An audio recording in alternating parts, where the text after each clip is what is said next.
Hello, welcome to my channel. It's me again, Abiola Yeni. How are you all doing? If you have not subscribed to my channel, please subscribe and turn on your notification buttons so that you'll be alert whenever I post any content.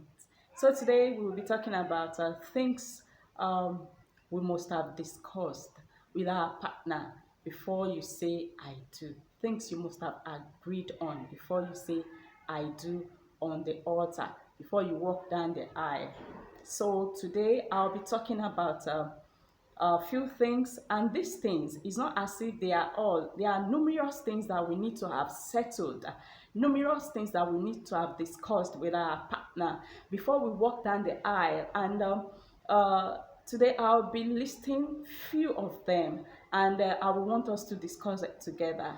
So one on my list is religion. Religion is one of the things that we must have agreed on when we want to get married, before we get married, because if we are not of the same religion, it might be kind of an issue if we don't talk or agreed on whatever we are going to do about that after marriage, because you don't want to have issues when you are in that marriage. So you must have discussed, you must have talked about this with your partner to know, are you converting to his religion? Is it converting to your religion?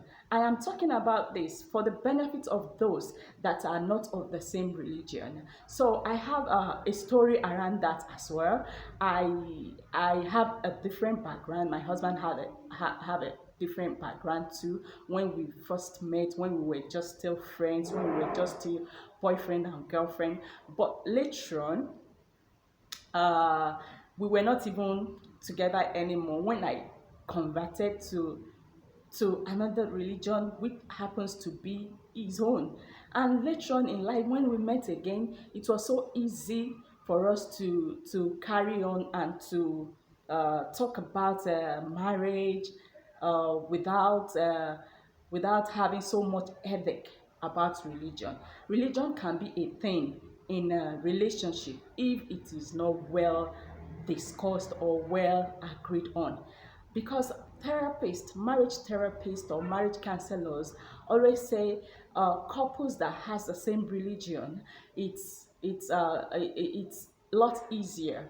It's a lot easier for them in marriage than those that have different religion. I am not saying that you having a different religion might not make your will not make your marriage work. That is not what I'm trying to say here. What I'm trying to say here is that you need to talk about it.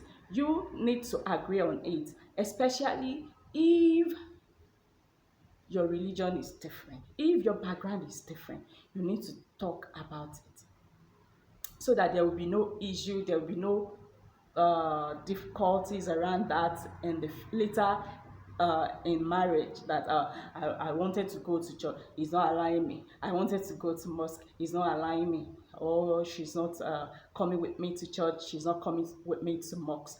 This should have been settled, and you should have had a common ground about it before you say I do. So the next on my list is in-law. Yeah, you want to know who your in-laws are, both sides, from the women's side, from the men's side. You want to know them. You want to know their influence on your partner. You want to know how they relate with your partner and how they relate with you, and how acceptable, how accommodating they are. You want to know what they like. You want to know how you can get along with them and all of that.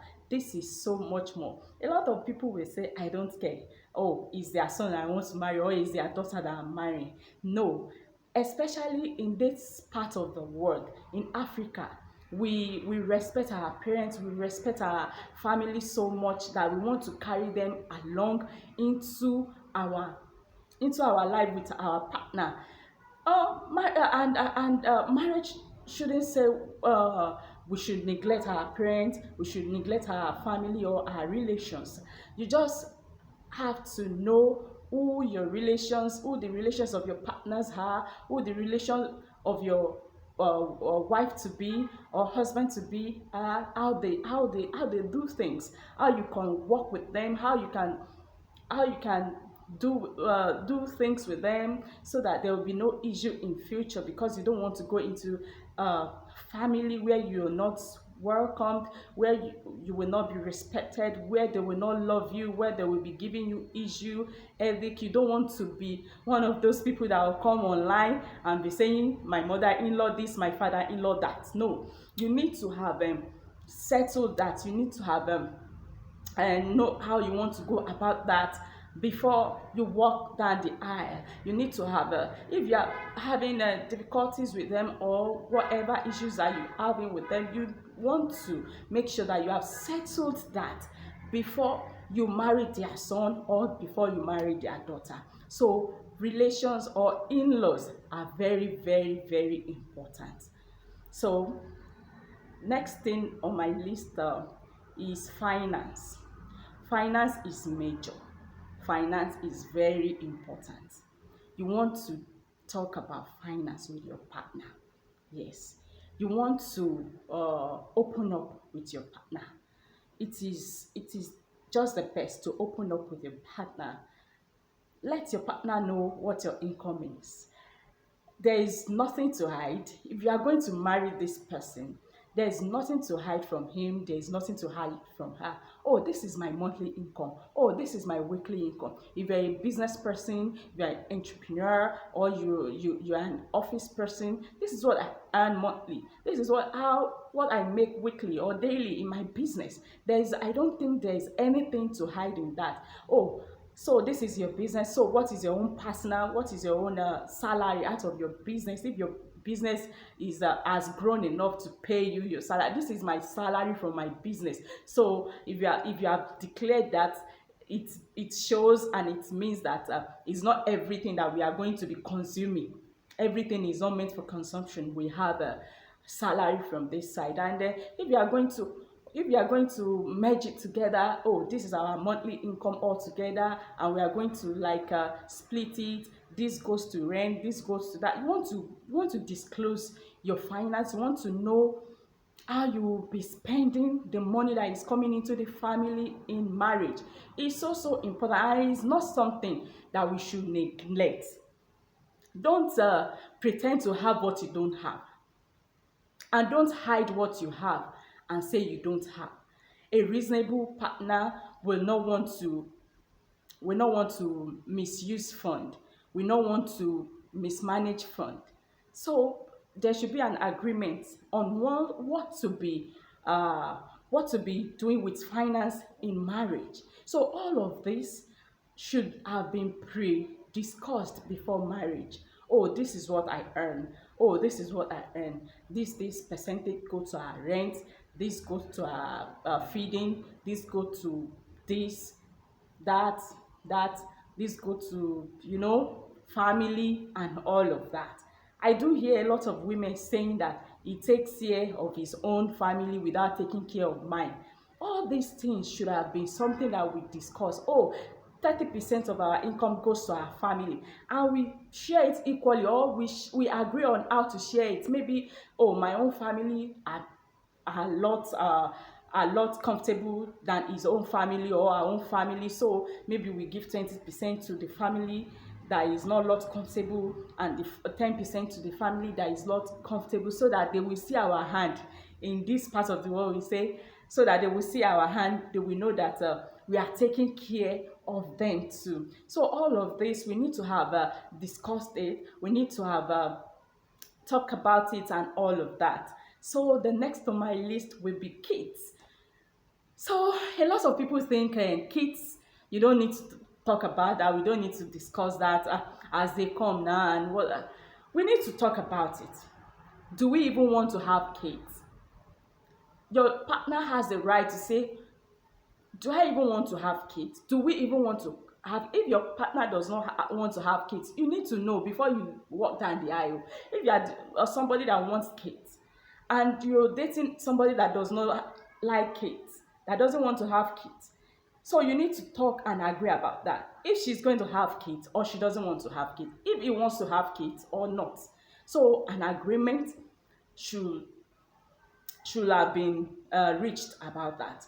And if you want to have kids, when do we have kids in marriage? Is it immediately we start trying, or a year after marriage then we start trying, or 2 years after marriage we start after our wedding, rather after wedding we start trying?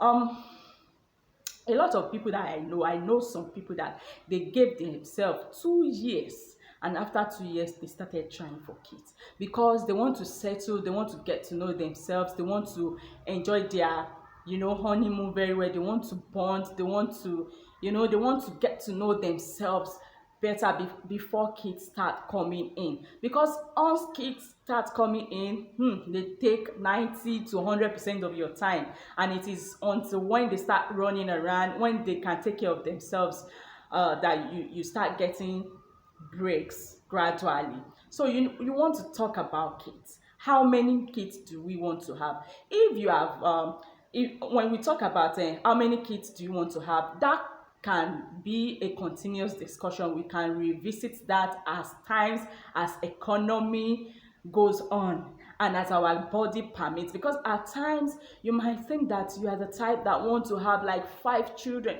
I would like to have 10 children, and by the time you have one, there might be complications, and there might be medical advice that don't try again, or even if you are going to try again, it should be one more, and after two you just stop. So this is what you want to discuss with your partner.